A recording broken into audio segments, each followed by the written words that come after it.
नमस्कार दोस्तों, मैं doctor Renu Gehlot health care व रेनू IVF कानपुर से।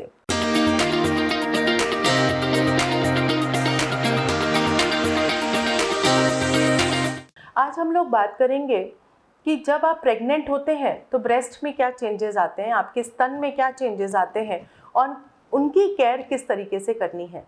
इन ब्रेस्ट से आपको होने वाले अपने बच्चे को आगे 8 या 9 महीने बाद फीड कराना है और ब्रेस्ट फीडिंग से ये देखा गया है कि माँ और बच्चे दोनों की ही सेहत बहुत अच्छी रहती है।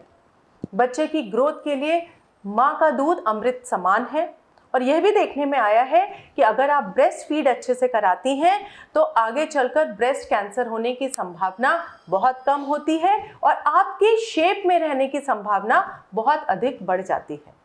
तो चलिए अब जानते हैं कि ड्यूरिंग प्रेगनेंसी ब्रेस्ट में क्या चेंजेस आते हैं और आपको किन सावधानियों का पालन करना होगा।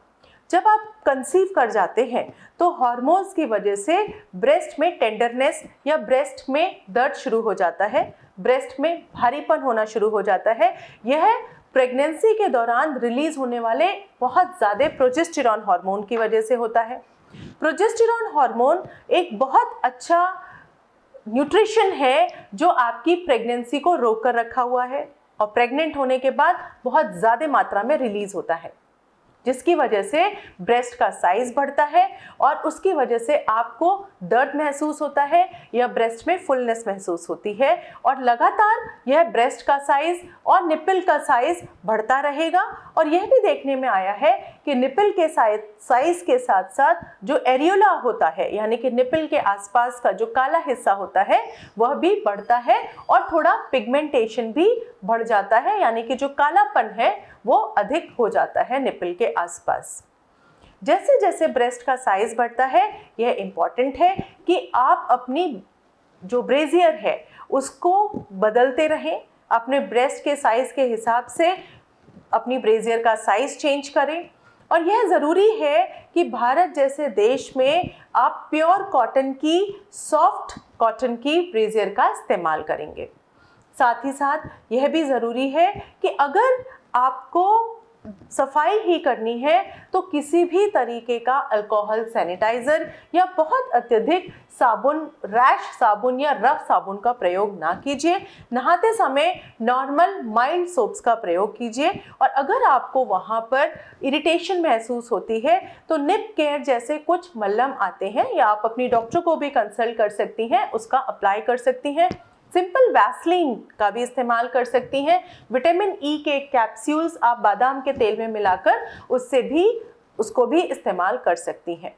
अगर आपको यह लगता है 7वें से 8वें महीने में कुछ महिलाओं में ब्रेस्ट से कुछ सीक्रेशंस आता है, कुछ लोगों को हल्का पानी जैसा सीक्रेशन दिखता है, कुछ को कोलेस्ट्रम की उसमें हो सकता है हल्का सा गाढ़ा सा पानी या मिल्क प्रोडक्शन जैसा दिखाई देता है। कुछ भी ऐसी चीज़ होने पर घबराने की ज़रूरत बिल्कुल भी नहीं है, ना ही निपल को दबाकर उसको निकालने की ज़रूरत है। नॉर्मल नहाते समय आप उसको सिंपल वॉश कीजिए। यह आपका शरीर ब्रेस्ट को डेवलप कर रहा है आपके बच्चे को फीड कराने के लिए, तो कुछ भी बहुत एग्रेसिव मेजर्स लेने की ज़रूरत नहीं है।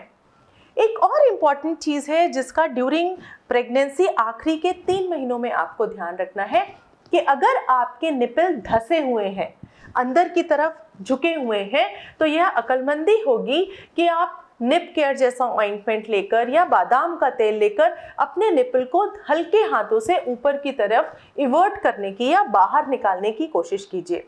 आप इसके लिए अपनी गायनेकोलॉजिस्ट को भी दिखाइए और उनसे मदद लीजिए और किस तरीके से उस निपल के शेप को मेंटेन करना है उसके बारे में ज़रूर से जानकारी लीजिए, जिससे कि जब आपका बेबी होगा तो आप उसको पैदा होते से ही ब्रेस्ट फीड करा पाएं। आशा करती हूँ ये जानकारी आपके लिए उपयोगी होगी। इस बारे में कतई संकोच ना करें और किसी भी तरीके की और जानकारी के लिए कमेंट बॉक्स में अवश्य लिख भेजिए। वीडियो को लाइक, शेयर और सब्सक्राइब अवश्य कीजिए।